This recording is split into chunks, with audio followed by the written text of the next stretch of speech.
परम सत्कायो गुरु प्यारी सात संगत जी, राधा स्वामी जी। संगत जी, बाबा जी अब अमेरिका में पहुंच चुके हैं जी, और इसी महीने बाबा जी का अमेरिका के पेंटालूमा में दर्शन प्रोग्राम है जी। वो भी हम कोशिश करेंगे कि हम आपके साथ साझा जरूर कर सके जी। अभी हमारे पास ये पेंटालूमा के कुछ सवाल जवाब आए हैं जी, जो हम आपके साथ साझा करने जा रहे हैं जी। ये सवाल जवाब हजूर जी और संगत के बीच हुए हैं जी। पर उससे पहले हमें जिस भाई ने ये सवाल जवाब भेजे हैं उनका हम तहे दिल से शुक्रिया अदा करते हैं जी। ये एकदम नए सवाल जवाब है जी। संगत जी, आप खुद भी सुनिए जी, और संगत के साथ भी शेयर ज़रूर कीजिए जी, और कमेंट में राधा स्वामी ज़रूर लिखिए जी। आइए सवाल जवाब शुरू करते हैं जी। एक भाई ने पूछा, हजूर जी मुझे शाकाहारी के बारे में एक बात पूछनी है। आजकल अंडे मशीन के जरिए निकाले जाते हैं, तो क्या वो भी मांसाहार ही माने जाएंगे? हजूर जी ने जवाब दिया कि आप जरा गूगल कर ही देख लो कि मुर्गी से अंडा निकलवाने के लिए क्या क्या किया जाता है। प्राकृतिक रूप से तो एक मुर्गी एक दिन में एक अंडा देती है, लेकिन इंसान उसे दवाइयों और जबरदस्ती खुराक देकर 5 अंडे तक निकलवाता है, और वो भी एक छोटे से पिंजरे में। ये सब कितना अस्वाभाविक और कष्टदायक है। हमने जो वचन लिया है वो है किसी भी जीव को कष्ट न पहुंचाने का। जैसे इंसान के गर्भ में बच्चा 9 महीने में बनता है और हम कहें कि 3 महीने में बना दो, तो क्या ये ठीक होगा? फिर आगे किसी ने पूछा, हजूर जी क्या ये जो हजारों लाखों देवी देवता है ये सब सचमुच अस्तित्व में है? हजूर जी ने जवाब दिया, ये सब एक ही परम सत्ता के अलग अलग रूप हैं। देखो, अगर मुझे तुम्हारा चित्र बनवाना है और चित्रकार को तुम्हारे बारे में बताना हो और मैं सिर्फ तुम्हारे दाएं पांव का वर्णन करूं, तो क्या मैं तुम्हें पूरा बता पाया? क्या सिर्फ इतनी जानकारी से चित्रकार चित्र बना देगा? नहीं ना। पांव के बारे में बताना तुम्हारी संपूर्णता नहीं है। तब तक तुम्हारी पूरी तस्वीर नहीं बन सकती जब तक मैं तुम्हारे दोनों पांव, हाथ, चेहरा सब कुछ ना बताऊं। उसी तरह ये सभी देवी देवता उस एक पूर्ण सत्ता के स्वरूप है। जब तक हम परम सत्ता परमात्मा से नहीं मिल लेते तब तक हमें देवी देवताओं का भी एहसास नहीं हो सकता। फिर आगे एक बहन ने पूछा, हजूर जी मेरी साधना के दौरान सबसे पहले मुझे बाबा जी का दर्शन होता है, फिर आपकी छवि आती है और फिर दोबारा बाबा जी दिखाई देते हैं।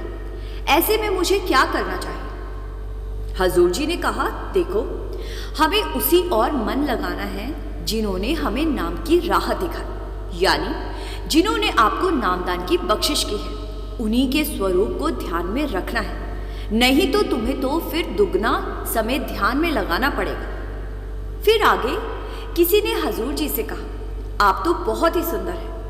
हजूर जी ने हंसते हुए कहा, जब मैं जवान था तो चाहता था कि कोई महिला ऐसा कहे, तब कोई नहीं कहता था। अब जब बाल सफेद हो गए तो सब कह रहे हैं। ये सुनकर संगत बहुत हंसी थी जी।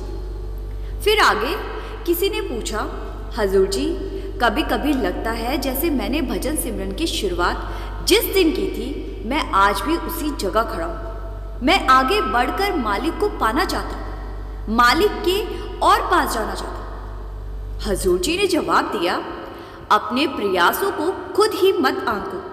जब भी मन में प्रभु की याद आती है, जब भी उनसे मिलने की तड़प उठती है, उसी पल हम एक कदम उनके करीब हो जाते हैं। असल मायने में तो हमारी सच्ची नियत और प्रयास ही सबसे ज्यादा मायने रखते हैं।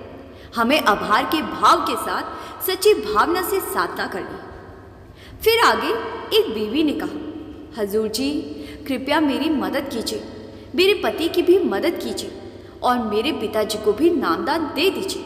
मैं चाहती हूँ मेरे पति और पिता दोनों ही इस राह पर चलें। हजूर जी ने हंसते हुए मजाकिया अंदाज में कहा, आपको और किसी की भी सिफारिश करनी है?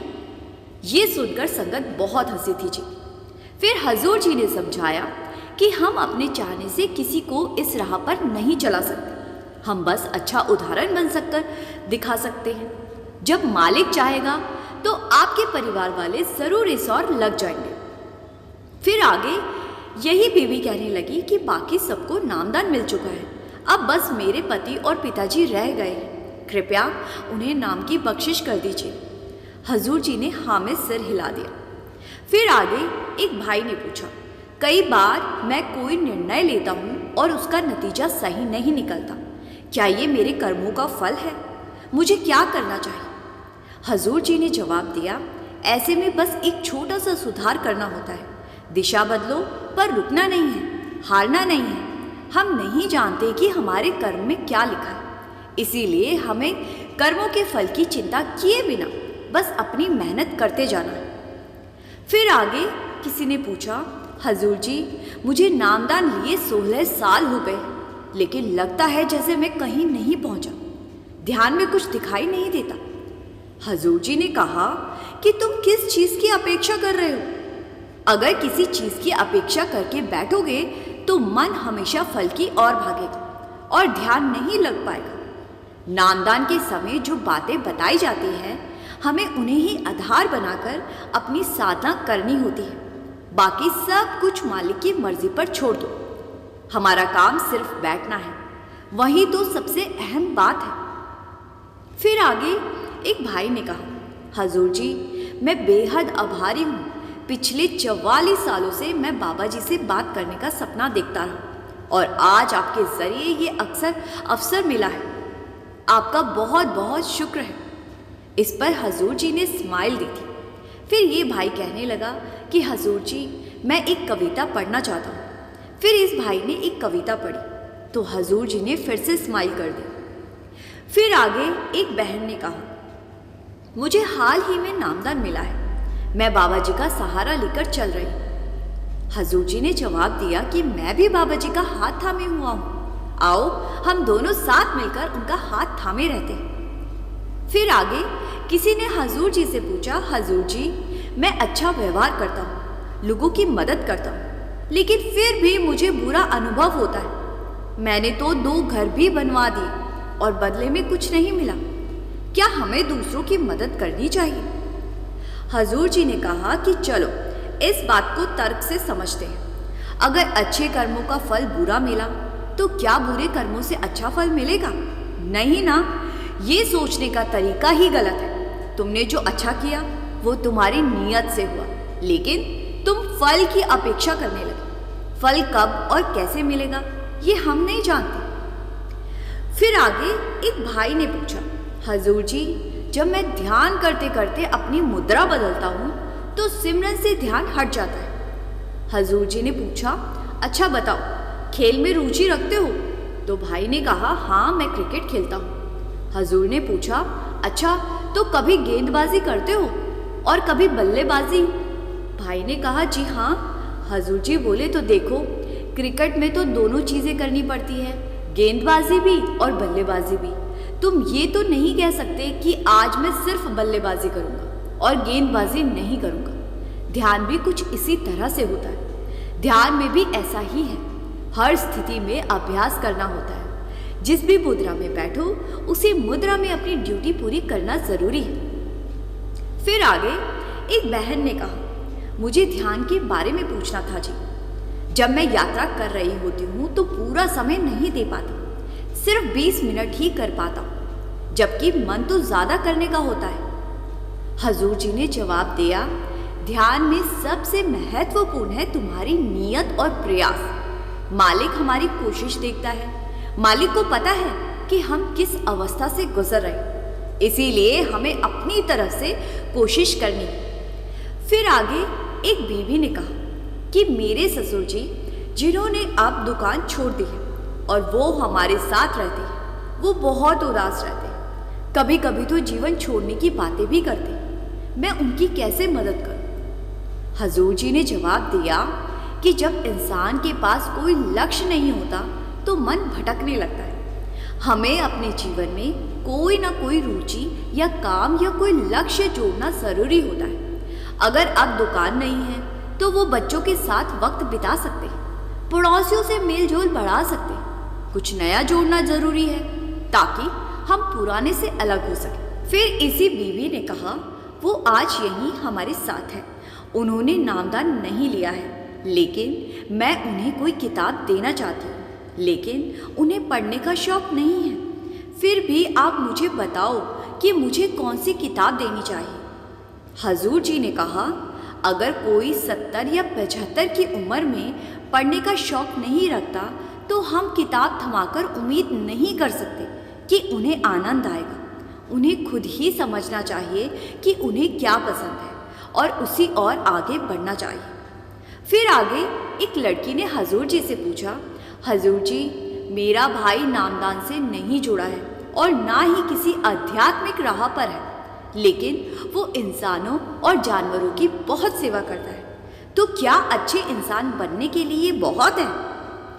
हजूर जी ने समझाया कि दूसरों की सेवा करना अच्छा काम है। अगर हमें दूसरों की सेवा करके आनंद आता है और मन को शांति मिलती है तो हमें उसी और आगे बढ़ना चाहिए। जहाँ मन शांत हो वहीं काम करना चाहिए। फिर आगे एक 14-15 साल के लड़के ने हजूर जी से कहा, हजूर जी गुड मॉर्निंग, आपका दिन कैसा चल रहा है? हजूर जी ने जवाब दिया, गुड मॉर्निंग, मेरा दिन आप लोगों को देखकर शानदार चल रहा है। फिर आगे एक बहन ने हजूर जी से पूछा, हजूर जी, मेरे ध्यान में कई बार बहुत तेज़ आवाज़ें सुनाई देती है जिससे डर लगता है। ऐसा लगता है कि अब तो मैं मरने वाली हूँ, मैं क्या करूँ? हजूर जी ने जवाब दिया, बस उन आवाज़ों को सुनो, आपको कुछ नहीं होगा। क्या कभी सुना है कोई भजन सिमरन करते करते डर के कारण मर गया हो? और अगर मालिक के घर से आवाज़ सुनते हुए प्राण निकल जाए तो इससे अच्छी बात और क्या हो सकती है? फिर आगे एक लड़के ने हजूर जी से कहा, हजूर जी, आप तो बहुत अच्छे दिख रहे हैं, बहुत हैंडसम लग रहे हैं। हजूर जी ने हंसते हुए कहा, ओहो, अब तो लड़के भी बोलने लगे। ये सुनकर संगत बहुत हंसी थी जी। फिर आगे एक लड़के ने हजूर जी से कहा, हजूर जी, अगला बुधवार मेरी ज़िंदगी का सबसे बड़ा दिन है। हजूर जी ने पूछा, क्यों, क्या तुम उस दिन शादी कर रहे हो? लड़के ने जवाब दिया, नहीं नहीं, मेरी शादी हो चुकी है।